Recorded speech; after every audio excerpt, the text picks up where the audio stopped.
Sammy's running like a scalded dog. Look out! Oh, my God! Sammy got run over. Oh, my God. Oh, boy, that did was he a get clean creamed. shot, and Sammy got clipped. Oh. All right, we are back for another Wednesday. Back with the Wednesday Night Wars. The Wednesday night disagreement. the Wednesday Night Kickback. The Wednesday night kickback. Yeah, man. Here, welcome to the War Report. I'm here, your host Cyrus. Normally, you would hear Murjani's voice, but he's not feeling too well, so I gotta step up. And I asked known AEW to come on and talk with me about AEW. Yes, sir. OG I'm the only Johnny one 5. that's going. I'm the only one that's going to keep it real, 100. Well, you know what's funny? You know what's funny? This is the 5th episode of Dynamite I've watched. And you know what? It was a really good episode this week. I think you came back at a really good time. Now we AEW's outside of QT Marshall's shack or whatever they were recording at in Georgia, and you know they have a live show, which was We frowned definitely upon. have to talk about. Yeah, we have to talk about that. It- we it- really it- do.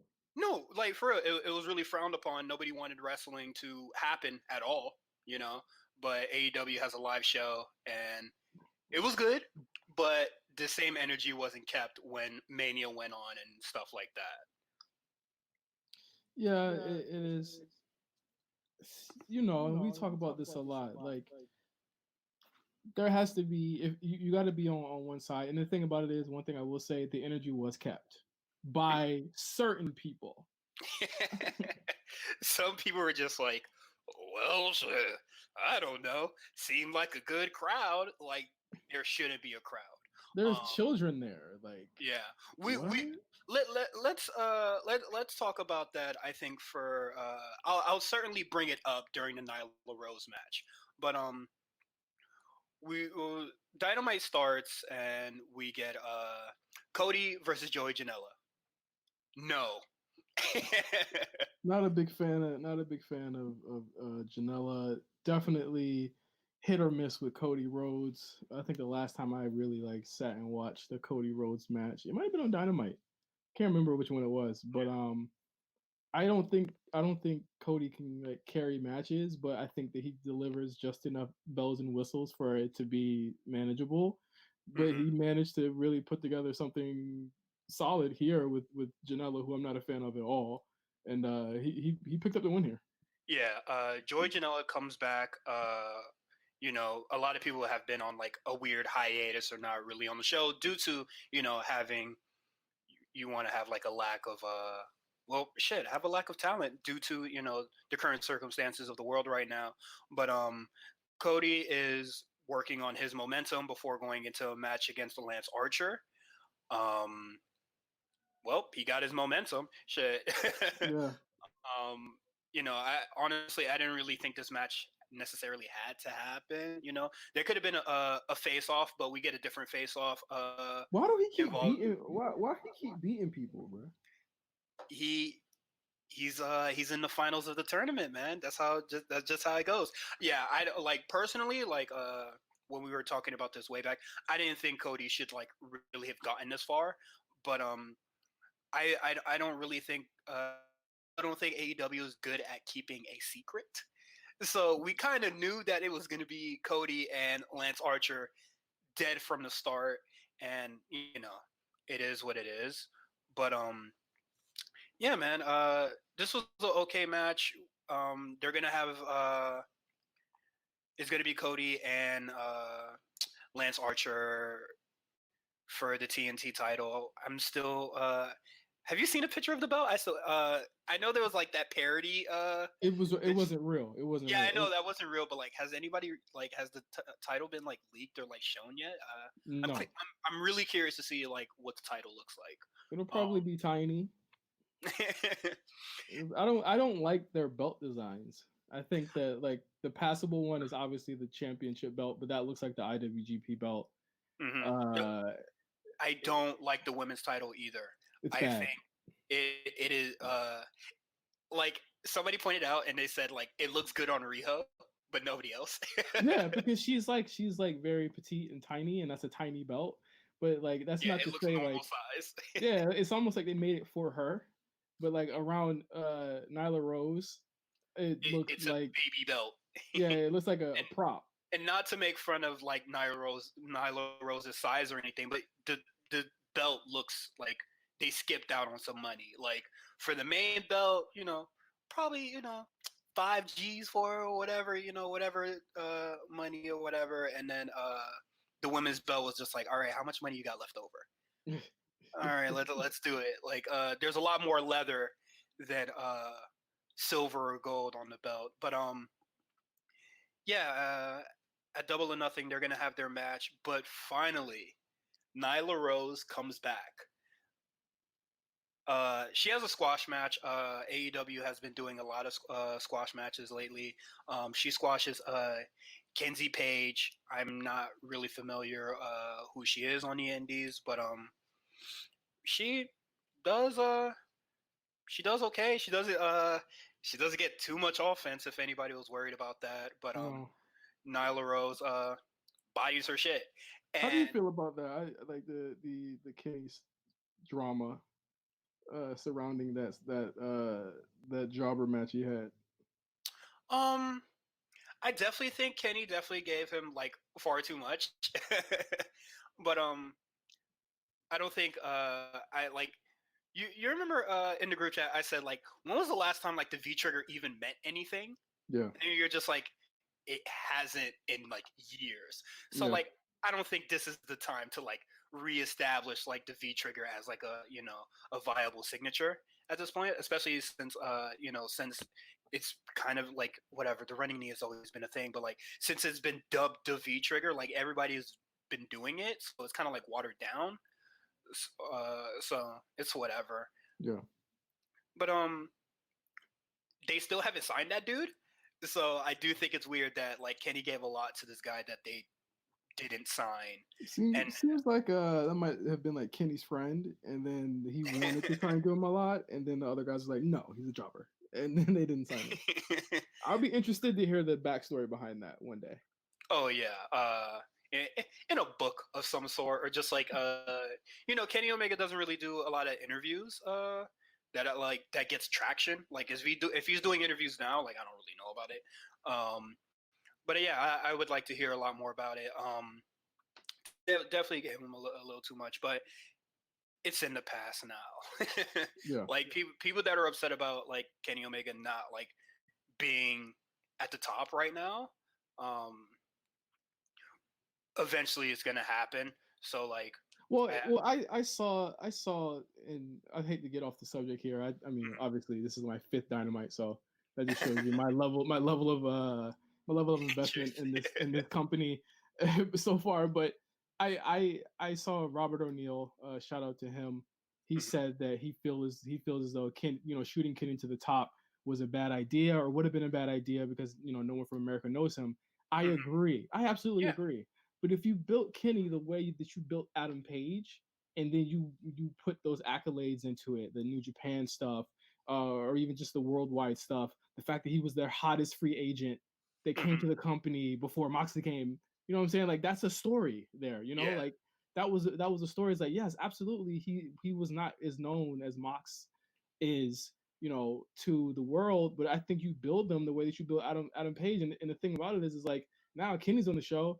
And obviously because of the circumstances, but it's like Adam Page is gonna have to start all over again when it happens. And I think if you had already established Kenny in that role, or even established Adam Page in that role, the same way, it would have been a lot stronger. And I don't disagree that it's something that you just got to deal with now.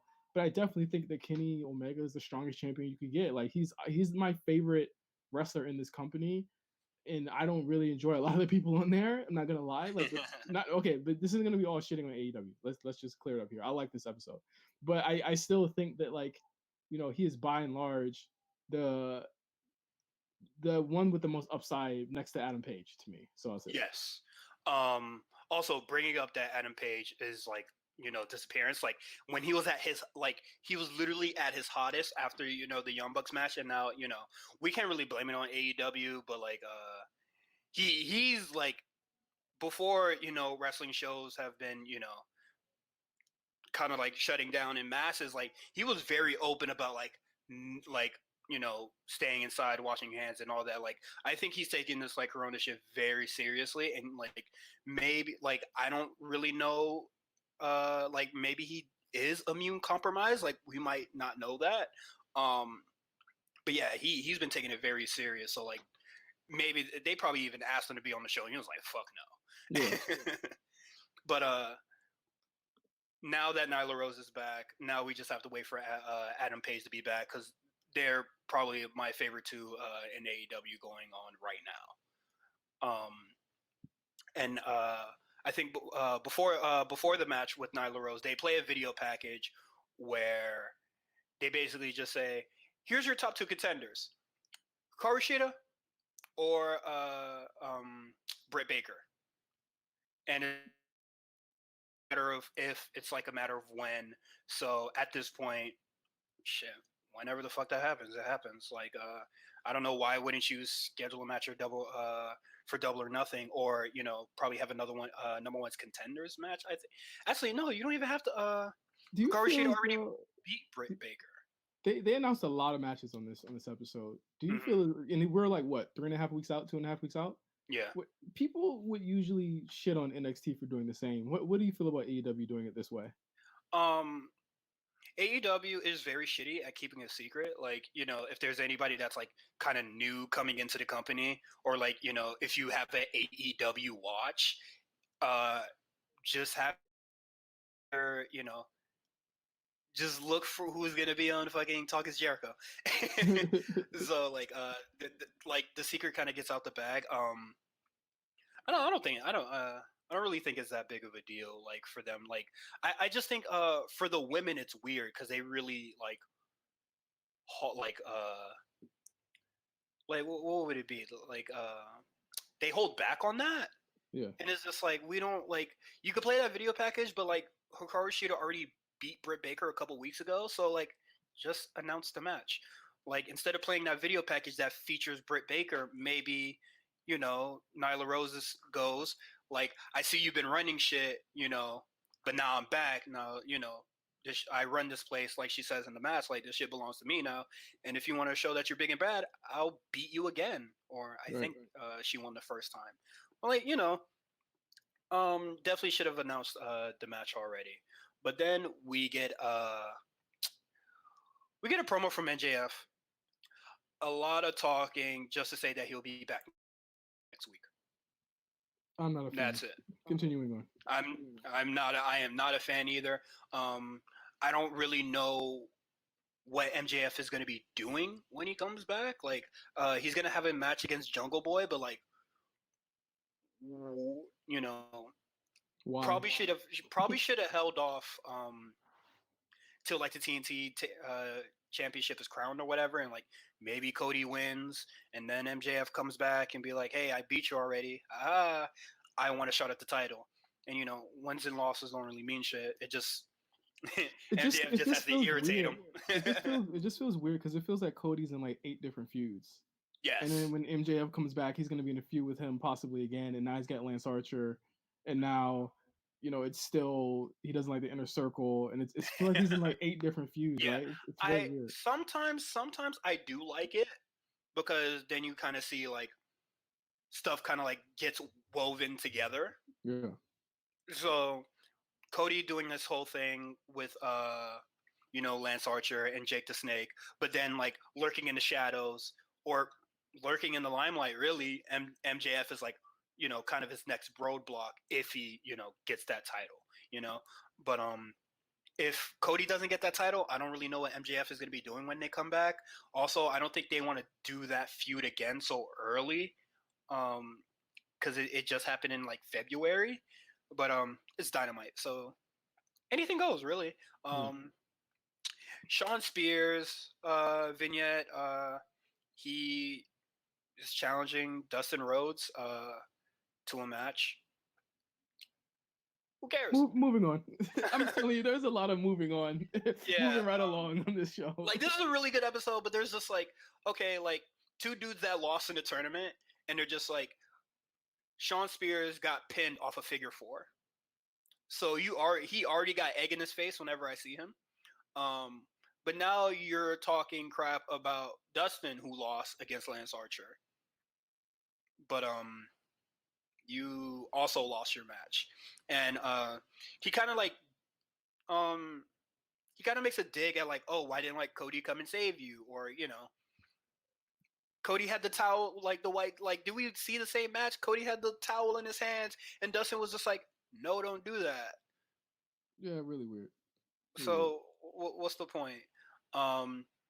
So yeah, going on is going to be MJF and Jungle Boy at Double or Nothing. I don't really know why, but Jungle Boy's coming back, so that's cool.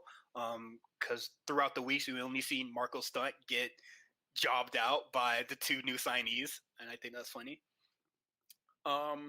Now we have a match against Jon Moxley versus Frankie Kazarian. Not my favorite in SCU. I think Kaz. When I saw that, I said, "Wow, Kaz."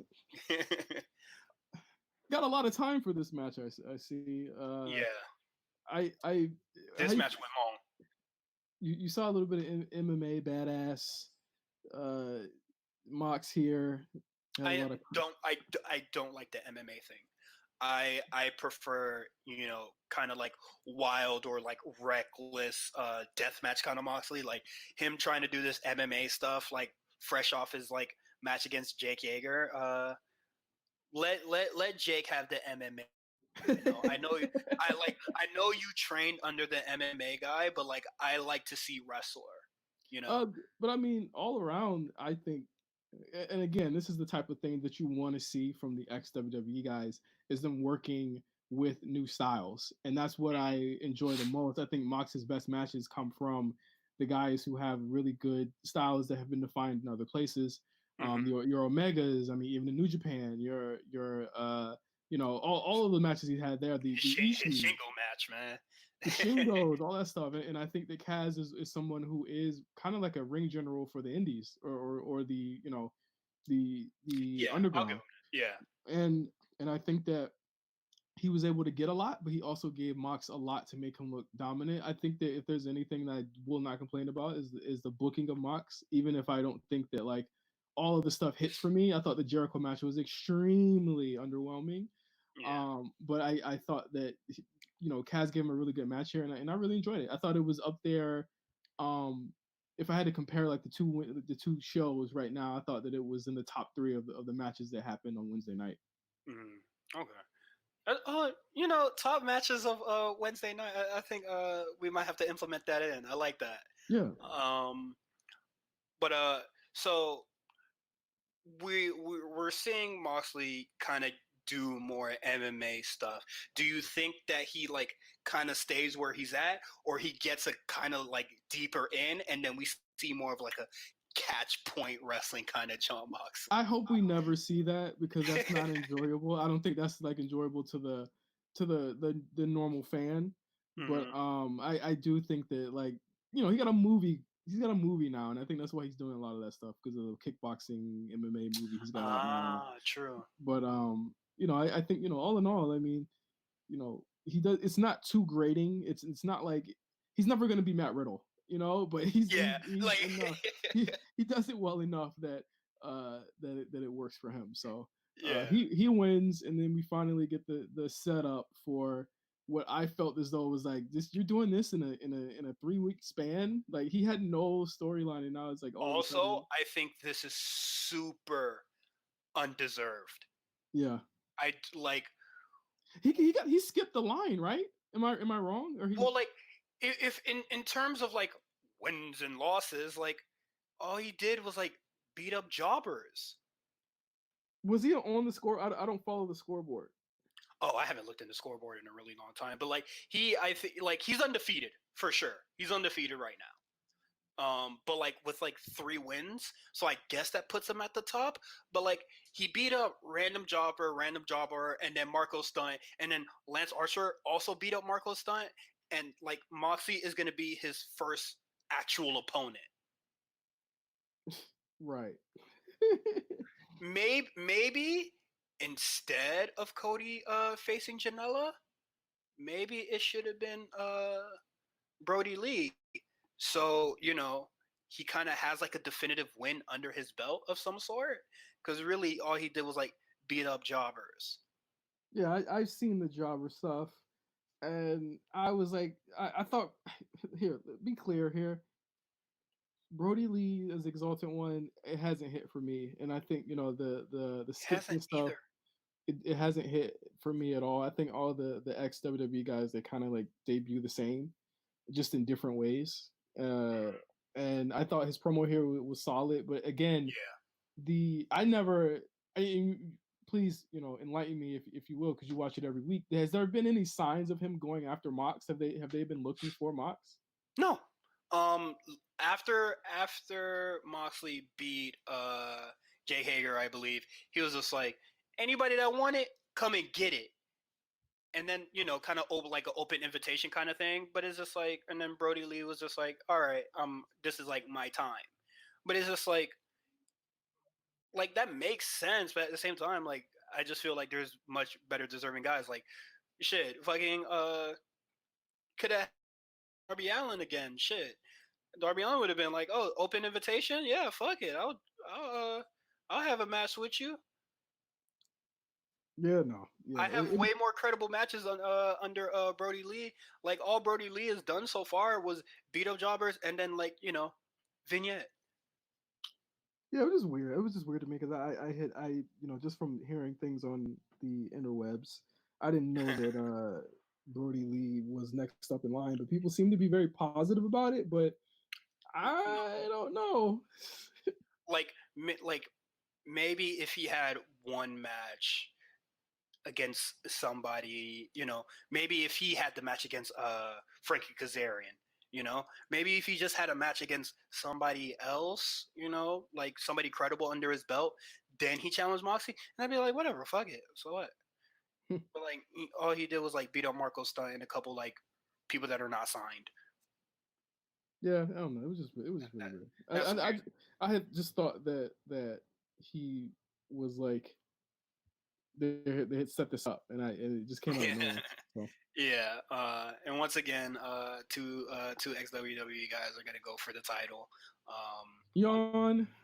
On the pay-per-view, I don't find that fun. We like eventually that's gonna have to stop happening. So hopefully Lance Archer will be next in line at some point. So we get Brandy Rhodes bars up Jake the Snake, and then in the next segment, he kind of bodies her and puts his snake on her. Yeah, this was a weird segment. Also, social distancing, bro. That was not 6 feet. Like, what the hell? Like, again, this is yet another social distancing faux pas here between these two. Old ass dude who's probably. I already know Jake the Snake is immunocompromised. The shit he been into. I'm gonna stop. We did do that Spot Callers episode, but I'm saying, Heroes of Wrestling. Just check it out. Check it out. Yeah, there's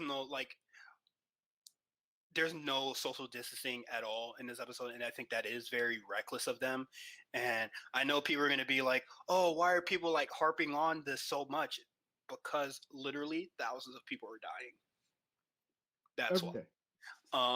Yeah. So Lance Archer goes up against QT Marshall. Brandy Rhodes is there for some reason. Well, to do this, but like she didn't really need to accompany QT Marshall. But QT Marshall stinks. So Lance Archer bodies him, and then Britt Baker comes out, and then like assaults Brandy, and then Jake the Snake does his thing. Britt Baker working together with Jake the Snake, I wouldn't hate that, although she doesn't need it, but I wouldn't mind seeing it. I think that would be She really gets a lot too. She gets a lot cool. too. She's in about 50-11 feuds as well. So Mhm. it's weird. Well, she's in a feud with, the company in general. And then she's in a feud, now she got beef with Brandy Rhodes. I must have missed something because I don't know why she really did that. She still doesn't like Karushita. And then she's kind of in the title picture, sort It's of. weird. Who knows? But Britt Baker's been doing some great stuff though. So um, if she's gonna have the title match, go ahead. But I don't think anybody should be taking it off Nyla Rose anytime soon. But now it is time for the main event. Yeah. This is a match.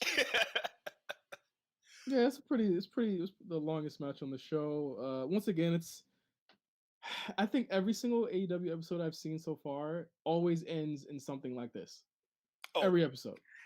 Inner circle standing tall or like a big brawl of some sort. Yeah, this is just a big brawl that's actually a match this time. So you know what? They probably should have had that a long time ago.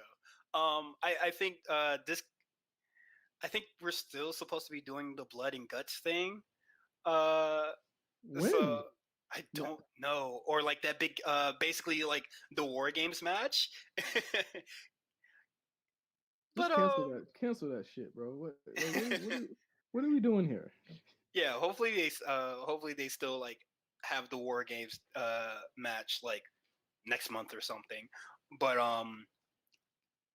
like this match is chaotic. Like it is it's fun in a goofy way. There's a lot of like the one thing I hate about street fights is like there's a lot of like dragging, you know. Yeah. Like I'm gonna punch you in the gut a couple times and then I'm gonna walk over to a weapon. Walk over to like a table or a crate or something. But just the goofy parts in this match.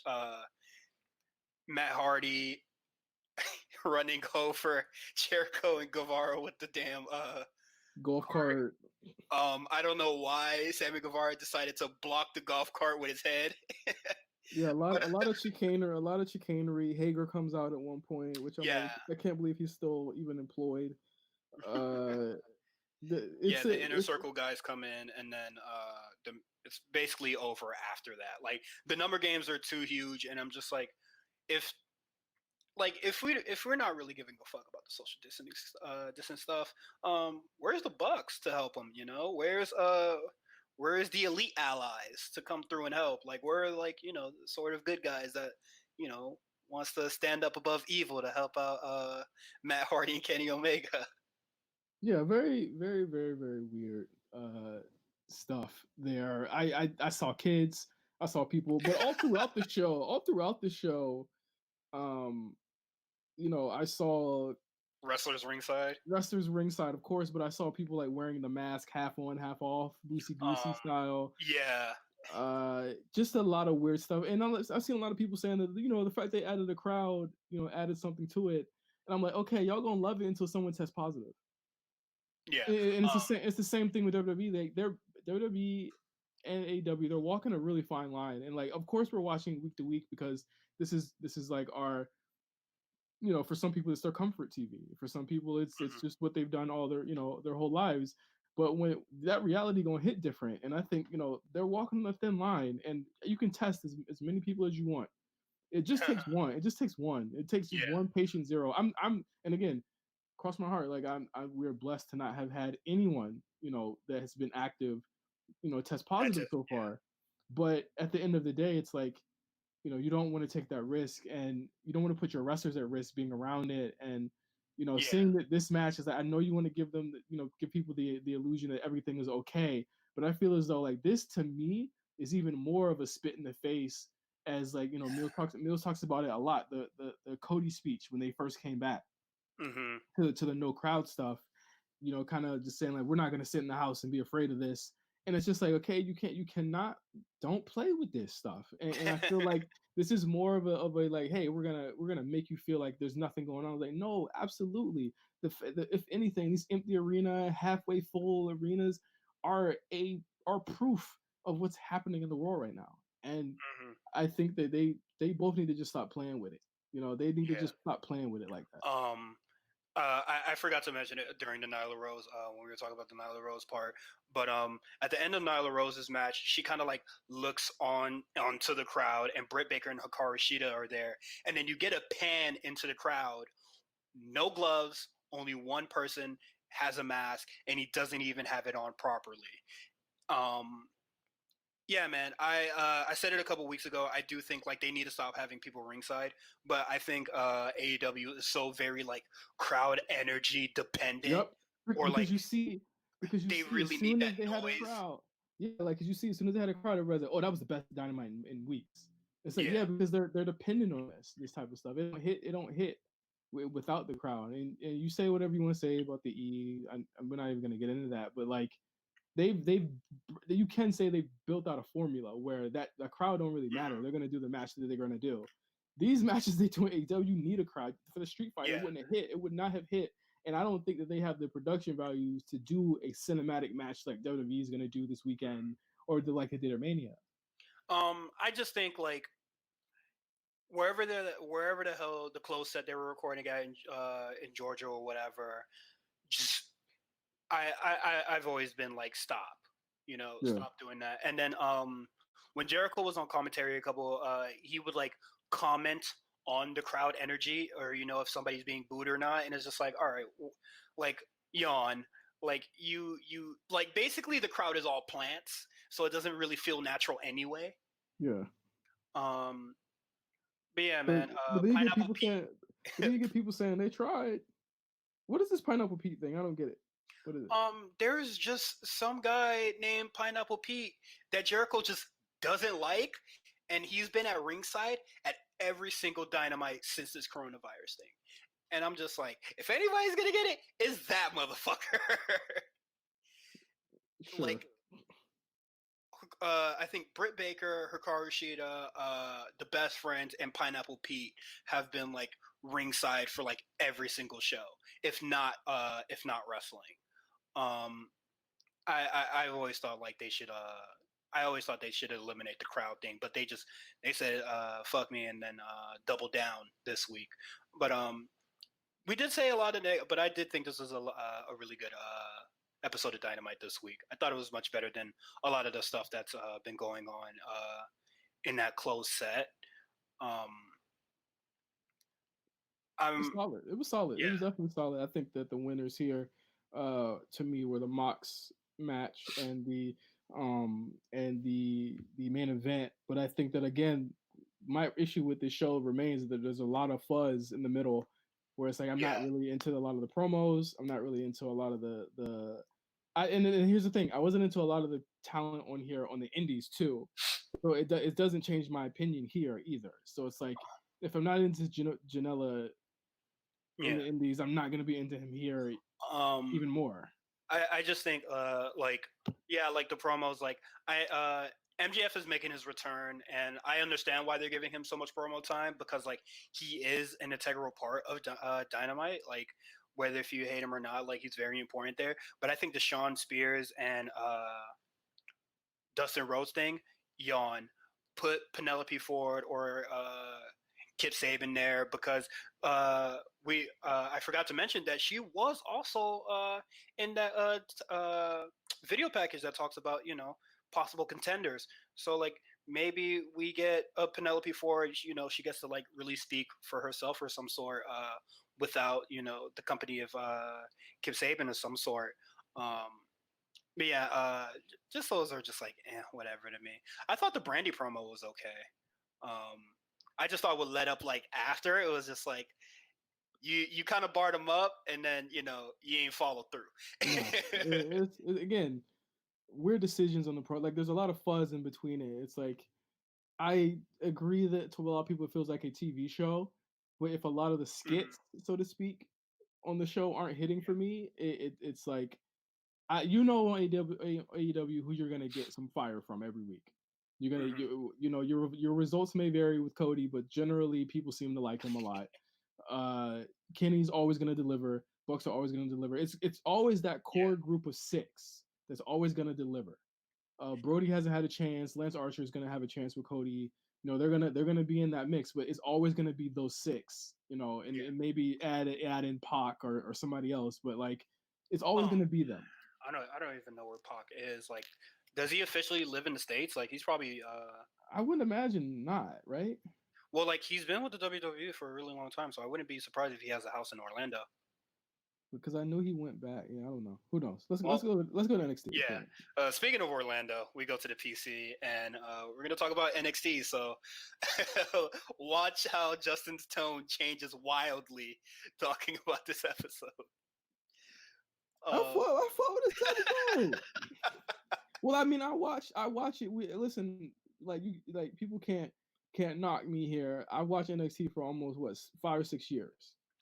So like I watched it for a very long time. I watched it when no one was watching it, before like the Horsewoman stuff started, like in between times, like when Seth had left. Like I watched it for fuck 5 or 6 years, damn near a decade at this point. So you was watching when Brian was on that shit? Yeah, I've been watching forever. Come on, man. Shit. God damn. Well, we start NXT with a really good match against Johnny Gargano and Dominik Dijakovic. I do like this turn for Johnny, but I want to see more of like Candice LeRae. Like I know Johnny's a really good wrestler, but I really want to see Candice LeRae like really like step out this time. You know, since they kind of went like full on with the turn. So like I want to see more Candice and not really Johnny for this whole thing. Hey. I like them as a tandem, bro. As a tandem, it works for me. Because at the end of the day, how do we know she don't like this role, right? Has there ever been any? Oh no, I don't mean like she doesn't like the role. I just say I want to see more of Candice. You know, she wants to step out of like the big, the stepsister kind of role and like come as her own and like stride for greatness. So like I kind of want to like maybe she has well I think they're probably gonna like do that next week where she has like a match against what's her name Kaden Carter or Kaden Carter. Yeah, like. This is a really good match, but I like during this like the turn, but like them as a tandem, I want to see more from Candice. Yeah, man, it is really like again. Well, actually, you know what? I'd even say this. I feel like AEW had better matches this week. But NXT to me it flowed a lot better without this stuff in the middle. I feel like NXT just gives you match after match after match, right? Yeah. So like that works for me. But AEW gives you stuff in between, and I think this week it was kind of like the opposite, where the matches on NXT weren't as strong as the AEW stuff. Yeah, I can see that. But I thought this match was really good. But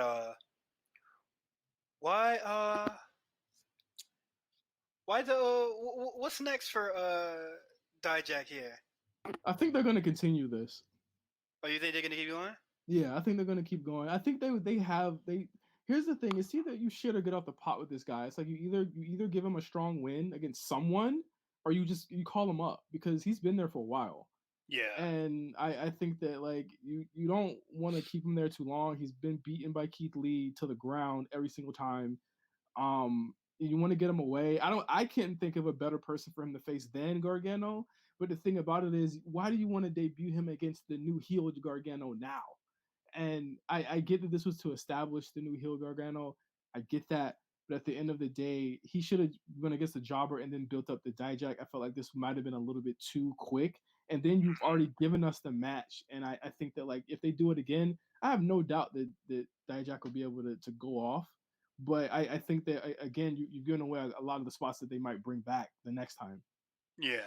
That's why I'm really like, what the hell that we're doing here with Dijak, because like he's been beaten to the ground and I'm not like really sure what the hell's gonna happen next, but we're gonna go to the next match. Akira Tozawa versus Jack Gallagher. How do you feel about Jack now with his little funny tattoo? He look homeless, man. Like, what's going on with him, bro? Like this gear don't match up. There's just he has no cap. The worst tattoos I've ever seen in my life, ever. They're terrible tattoos. I am not a big fan of the pirate ship on his chest either. I'm not convinced, really, because like his like I guess like his gimmick before wasn't really much, but like his gimmick now is just like I'm a bad boy now. I got tattoos. See, but he still has like the face of a baby. But he looks like he's a bad boy that don't get hoes. So like, the bad boy that's scared of hoes. Yeah. Tozawa undefeated in this tournament so far. And then we're gonna have him versus Phantasma next week, and I think that's gonna be a really interesting match. Tozawa doesn't win on Mondays, huh? Yeah, hey man, he don't win on Mondays, but these other cruiserweights, hey man, he's unmatched. Bruh, he be beating their ass. He be taking all his anger on them, bruh. He cuts a really cool promo on Phantasma after that too. I thought it was pretty cool. Yeah, my only worry about the match is like I hope those mask guys that have been like abducting dudes don't pull up mid-match, because you know how much I hate interferences. It's wrestling, bro. I'm sorry. Like save that shit for after the match. Not Fine. like that like one interference could turn a 5-star to a 3 for me. How are you watching? All right, bro.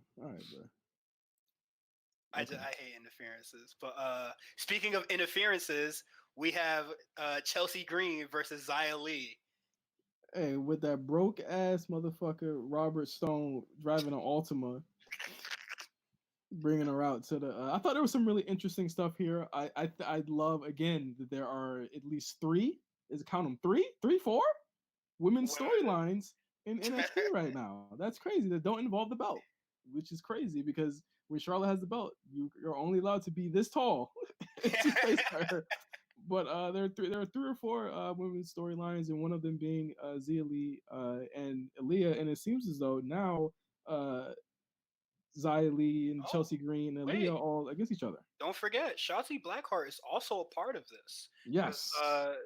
Rob Stone was talking a little talking funny about her, so I think we might see that match soon. But Aaliyah joining the Rob Stone brand, is this? It makes sense. It makes a lot of sense. Is this it? Is this it? I think this might be it. I think this might be the thing. But like, what happened to Vanessa Bourne?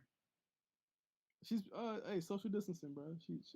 Do you think that you think that she may have gotten let go? Nobody has really been checked. Nobody has been like talking about like her likes or seeing if she's been subtweeting or anything like that. I hope she hasn't gotten let go. I think there's a lot of upside to her. Yeah, a lot of upside. Huh. She posted yesterday. After this Vanessa Bourne watch, I think that's Bourne. We're gonna see that started. But yeah, Xia Li took an unnecessary loss, but it is what it is. It was with chicanery. She doesn't lose often. She doesn't lose to anyone like on her level often. But and I mean like on her booking level often. But I think that again, this is to set up a new storyline of obviously Shotzi's gonna come out and help out, and I'm glad they still have something for Shotzi here. But with Aaliyah teasing that she's gonna join. I can see a tag match coming in the very near future, and you need to have stuff like this. And I think they're giving Xia Li a lot, and I really like that because I think there's a lot to her. Chelsea got to work on that finisher though. Oh, maybe because there's a height difference, it came off really shitty, but it looked worse than usual today. I mean that night. Yeah, it looked really really bad. I want to bring up one woman that hasn't been seen in a while. And obviously we know that a lot of people will be off TV. But Tegan Knox, I got the inkling before all of this stuff went down with COVID and whatnot. I got an inkling that she might have been getting ready to get called up, because it seemed to me that the last loss against Dakota was and let me know if you agree, was rightfully writing her off of the brand. Like it was Hmm. literally just writing her off, like, okay, this is done. This is your big thing to come back and get revenge for, and go on. I feel as though, and this is just me spitballing, that Tegan wasn't long for NXT, but she had to stay because of everything going on. Well, also like she basically had to stay in NXT because the D injury and stuff like that. Yeah. But yeah, I wouldn't be surprised if she got called up. But I think even before the tag match with Shotzi Blackheart, like I feel like Which was weird. Yeah, that match was weird because it was like a really fast sprint. And random for her to be with Shotzi at that point, where we had been like, that was just a really random pairing. Obviously Dakota was in the match, I believe, but it was just really weird to me that had happened. And now she's been off TV for a while, and the thing is, what would be the next logical step for her? It would be Candice, right? It'd have to be Candice. Yeah, probably like trying to like smack some sense into her, and then maybe Candice gets a big win off of her, and then that's like would be the proper write off. Yeah, because Tegan and Dakota don't need to be on the same brand anymore, and it starts to turn into Gargano, Ciampa, or even Zayn Owens of the brand, and I think there's too many like rivalries that they're like so closely linked that you can't imagine them with anyone else, and I hope it doesn't happen here. Yeah, we'll see. Keeping an eye on Candice for that. We'll see what's going on in the following weeks. But we go into the debut of Karrion Kross. Karrion, you say carry on. Karrion. Oh, Karrion, my fault. It means dead flesh, rotting flesh. This entrance is hard. It's fire. It's fire. I've seen a couple white people saying it more fire. It's fire. Haters. I thought this entrance was really cool. It was very over the top. You can't have the same. They gotta truncate it a little bit. It was cool for his first time. It is very long. I like the touch of Scarlett singing the song. I thought that was really dope. She gives me Luna Vachon vibes from her look as well. Yeah, they definitely gonna have to shorten it down. The song is hard. Yeah, but like this entrance, like it reminds me of the Io Shirai entrance with Poppy. Yeah. You can't have that every week. No, you can't. Unless you try to like really stall for time, let that shit rock. But like, don't. That's a takeover only entrance, and I feel like since he didn't get a takeover, that was their kind of handshake moment. Because I do feel as though he might have been a takeover debut or something like that. Oh yeah, that really sucks, man. But this was a good debut here. He got a fire entrance in a very dominant match against Leon Ruff. Bodied him. The Doomsday Saito. I'm fucking with it. I like it. Shout out to that move. I've seen a little bit of him on Impact. Not to the level where it's like he was facing like Garganos and stuff like that. I would love to see what Ciampa's gonna bring out of him. I want to see Ciampa work with someone different, and this is his opportunity. And I think that Kross has a lot to prove, and I think Scarlett does as well. So I love to see what they're gonna bring to the brand. Don't know when Ciampa's gonna be back, but I think obviously that's the natural direction here. Yeah, probably give it like 2 weeks, and then we'll probably see Ciampa again. I've only seen him at Bloodsport. He went up against Davey Boy Smith Jr. and that match was kind of weird. I'm not a big fan of the Bloodsport after the Matt Riddle stuff, but I'm excited. I'm excited to see something different. Yeah, it's definitely, again, like I want to see what else he's adding to this character. It's right now it's too much. It's another spooky guy, and there's already 3 spooky guys on the main roster. So I want to see what he's gonna do. Yeah, it does fall into the realm of spooky. But so we're going into the next match. No matter what the hell the result is of the match, Twitter will riot anyway. I'm not mad at this. I wasn't mad at the finish. I was not mad at it either. So Io Shirai versus Charlotte Flair for the NXT Women's Championship.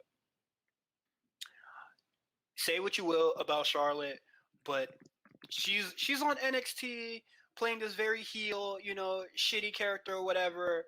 But as soon as the camera turns off and you get her in front of a mic, she's putting over every woman on top of the fucking world. Bro, it's weird, right? Like she's like she's giving I'm retiring after this title run speeches, putting over these women.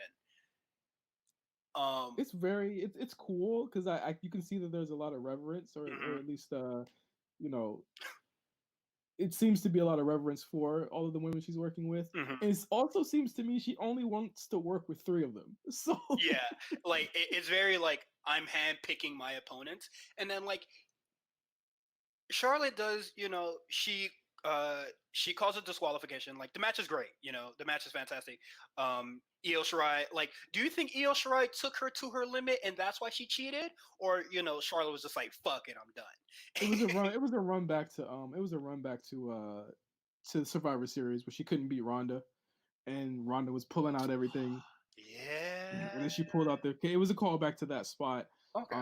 And yeah, I mean it protects Io from the pinfall, and they protect Io a lot. How many times have you seen Io eat a clean pinfall ever? Very few. You probably can't even count it. But who did she lose against? It was Shayna twice, right? Wait. Well, Shayna where she pinned her, and then Shayna, but she escaped the cage. Choked out. But no, I believe it was a cage match, right? Oh, I'm thinking about the Fatal 4-Way with Bianca, Kyrie, and Io, but she didn't eat the pin there. Bianca lost there, basically lost it for everybody. But yeah, probably four times, and all to probably one person. Yeah, and because she beat Candice too. So I mean, again, Io very protected, Charlotte very protected. But the thing about that is that I would have rather there been a finish. I know I'm gonna be hated for saying that, but I would have rather there be a finish, because there's no way that you can't have Io still be in contention if she lost. They do it in NXT all the time. And hell, on the other end, what if Io won? I mean, whatever, right? Yeah, whatever. But I mean, obviously, you got to put Rhea Ripley, who returns on this episode, back into the fold. Rhea saying that she wants another chance against Charlotte, and Io being upset for Rhea coming out. Thought it was strong. I gave it about 3 stars. I think if they would have gotten at least 10 more minutes, it would have been over 4. Oh yeah, this is a really good match. The match was already over, and then Rhea Ripley appeared, so you can't really say Rhea Ripley cost her the win. So I don't, if anybody's thinking that, rethink that. But wherever Io goes now, it's gonna be fairly weird. Is she still in the title contention? Because immediately, soon as NXT stopped, Charlotte was just like, I want to do that again. Making Io third in line. Yeah, or really second. Hell, I mean, after oh yeah. Kushida, Jake Atlas. Fire. I liked it. It was a nice sprint. It was cool. I mean, I don't have much to say about it, but it was cool. I have a lot to say about the Finn promo. We gonna talk about that. But Kushida versus Jake Atlas, really good match. I'm really liking a lot of this Jake Atlas matches. I know everybody, overreacted when he lost to Dexter Lumis, but it's Dexter Lumis, baby. You just gonna have to eat that pinfall, bruh. I closed my eyes. I didn't see that. But yeah, Kushida also 0-2. Kushida definitely going to the finals. Yeah, no doubt about that. I think it's looking real. It's looking real Kushida and Tozawa-ish. Yeah, it's looking real Kushida Tozawa-ish in the finals for me. So that'll go crazy. Finn Balor comes out and he says he knows that people come after the top dog to get a push. Whoever attacks him won't get a push, they'll get squashed. Yawn. Stop it. Whatever y'all are doing with Finn, it was cool the first time when he turned heel. That was cool. But I thought that was a great promo. He's had really good promos since then. Don't have him be insider Finn. I don't like it. It's not cool. It's not cool. It's not edgy. We're over that shit. Stop it. It was terrible. I didn't really I was cooking when this part happened, but I had the speaker on and I heard the whole promo and I was just like, fucking yawn. Like this is so, like that like this like the first time it was cool where it was just like, you know, a couple months ago, you know, I was getting my ass beat, but now, you know, whatever, man. Like I'm not a big fan. Like just come out and say who attacked you, bro. Like who did it? He doesn't know. Let's fast forward to this part because NXT really likes to do the who done it. We seen it with Alistair. Yeah, we did it. We seen it with Alistair. You've seen a little bit with like they did it a couple times with Dream, where it's just like, oh, who attacked Dream? But you know, it's Undisputed Era. Then they do it again a little bit with Undisputed Era. They were just like, who won it? And that's when they was like running through the whole the whole roster backstage, beating everybody's ass, and they threw Kushida in a dumpster. Yeah, I'm over it. And then they do some shit with Cameron Grimes. Okay. I like that he's back. I like Cameron Grimes. I wish they could find something. Again, they need to find something for these guys to do. And if Cameron's gonna be losing to Finn Balor, I don't think that's a good use of his time. And definitely not. Again, you kept him for a reason. And thank God he's very, you know, again, blessings for him still having a job in these terrible times. But give him something to do. Like I really like Trevor Lee / Cameron Grimes. I'm a huge fan. I think that he needs a lot more. He's had really fucking great matches. Give him something. Give him something. You almost had him win the new Rising Stars challenge thing or tournament last year. Give him something to do, bro. Yeah. Not like when, you know, the North American title scene was like Hoss only. Yeah. You know? He like it was like at that point it was like a struggle for him to like really stay relevant, you know, or you know, do anything really. So it's just like, well, what are we really doing now? Like, because Finn was over at NXT UK, I don't really think they like. Do you think they should have brought him back or just like let anybody else do something? Because like, I'm not particularly too excited for this. What, Finn versus Walter? No, Cameron Grimes. It's gonna be fire. It's gonna be really good. Again, Finn works at a different speed now because he's a little bit older than Cameron Grimes is. But again, I love seeing these WWE guys now mix it up with people who have a different style. And I think that Cameron Grimes works a really cool cruiserweight kind of old school style as well. And I think he will definitely match with Finn's new style here. And I thought Finn had a pretty solid match with Riddle. I think he's been able to kind of chameleon himself because again he's a solid worker. He'll be able to work with everyone for the rest of his career. I think that it's going to be a solid match. I just think that, you know, having him come out, it was really awkward having him come out and cut another have Cameron Grimes cut another promo on Finn and then have him challenge him for a match or again like make him look stupid, because I'm just like, Cameron's cool to me, man. Like I don't want him to look stupid. I think that again, like NXT has a lot of great pieces. They just don't know where to place them, and I think that you're sorely mistaken if you're having Johnny Gargano go over guys like Dijak right now. They need to be, you know, giving the favors. I think they need to be getting these new guys over. That's my rant. And honestly, like I don't think Gargano really needed to face off like I said earlier, like I want to see more of Candice in that tandem of those two. But now we go into the very controversial NXT Championship match, Adam Cole versus Velveteen Dream. They played. Would you say they played the second finish? Yeah. Oh no, they played the finish they wanted to play. This is Like the finish. the infamous second finish This that they is the say they finish. record. This is the finish. I think if the second finish, it probably would have been with no interference. If there was a second Oh, finish, okay. I think that again. I'm glad Cole won. I think that our opinions on Dream have changed drastically over the week. Mhm. I don't think he's the guy to do this now. Again, just seeing how silly this whole situation's been. You got to get the heat off you, and the belt again. It might have been his time a couple weeks ago, but I think the mix of him coming back, his matches being terrible, his social media antics being from Yawn. disrespectful to downright disgusting.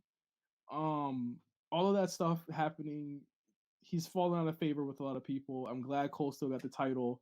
At this point, it's a matter of who's going to take it from him. A lot of people think it's going to be Balor. It seems as though Balor is really stuck in this whodunit role, so I don't know if that'll end up being Cole. It would be stupid if it was, because he's already beaten him before. But Mhm. Cole's done everything, and they need to either build up somebody new or Viking Raiders this shit and just let them go get called up. The Undisputed Era have nothing else to do. I know Dexter Loomis came out. It ain't gonna be him. It's got to be somebody else.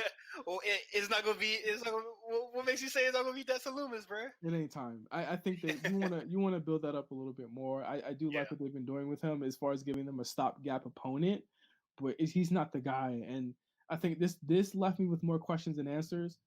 Uh, the biggest question being answered and how do they feel about Dream? And I think Dream goes either away for a while or he goes down to facing Damian Priest or something because he's just fallen out of favor altogether. Yeah.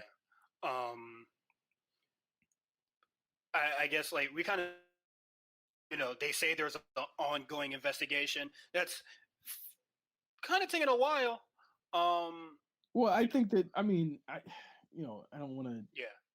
like guess what's going on, but I think that these aren't things that take that long to solve.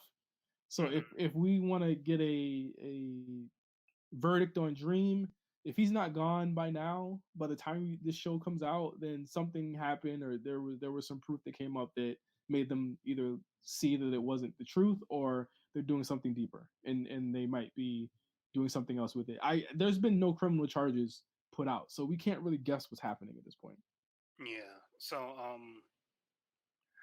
it, we're just gonna have to reserve most of our sort of judgments and thoughts on the whole thing. But just I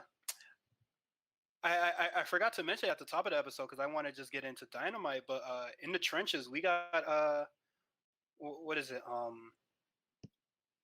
The Revolt. That's their name now.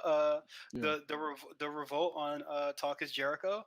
I didn't get to listen, but from what I was told, like they didn't seem like the very bitter ex WWE guys that go on Talk Is Jericho and just go, Vince doesn't really get us. Vince doesn't understand us, and for 3 hours.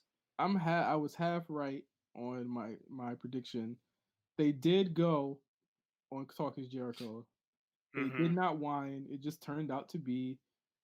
It wasn't the right fit, and I think can we just close the book on this? It wasn't the right fit.